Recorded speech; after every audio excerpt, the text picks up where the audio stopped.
দক্ষিণ দিনাজপুর জেলা জুড়ে বিভিন্ন পঞ্চায়েত সমিতি সহ জেলা পরিষদের উদ্যোগে গ্রামে গ্রামে পানীয় জলের সমস্যা মেটাতে সৌর বিদ্যুৎ পরিচালিত ও ঠান্ডা পানীয় জলের প্রকল্প গ্রহণ করা হয়। শুধুমাত্র বালুরঘাট পঞ্চায়েত সমিতি গত কয়েক বছরে 40টিরও বেশি এই ধরনের পানীয় জল প্রকল্প তৈরি করেছে গ্রামাঞ্চলে। স্থানীয়দের অভিযোগ, পানীয় জলের প্রকল্পই তৈরি হওয়ার 7 মাসে তা বিকল হয়ে গিয়েছে। কোথাও পাম্প খারাপ, কোথাও পানীয় জলের কল, আবার কোথাও ফিল্টার অকেজো। ফলে গ্রামীণ এলাকাগুলিতে নেওয়া পানীয় জল সরবরাহের উদ্যোগ আজ মুখ থুবড়ে পড়েছে। জল নাই, এই যে জল সোলার বসিয়ে গেল, জল উঠছে না। এখানে তো কল ছিল, 16 বছর পর কলটা কি? সোলার বসিয়ে কলটা উঠে নিয়ে চলে গেছে। তারপর তো এই যে সোলার কিছুদিন চললো, বছর 6 মাস চললে বন্ধ হয়ে গেল, বন্ধ হয়ে ওইভাবে আছে। ব্যবহার মানে হাত পা ধোয়া এই কাজ, আর নাই জল, ওই জন্য কাপড় কাচি।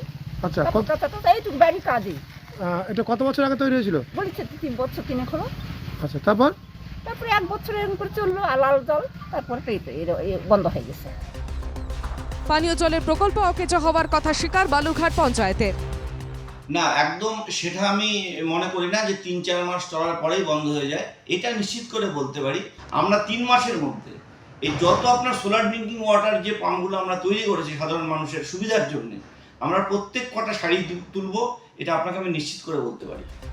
স্থানীয়দের দাবি, দ্রুত পানীয় জলের সুব্যবস্থা করুক সরকার।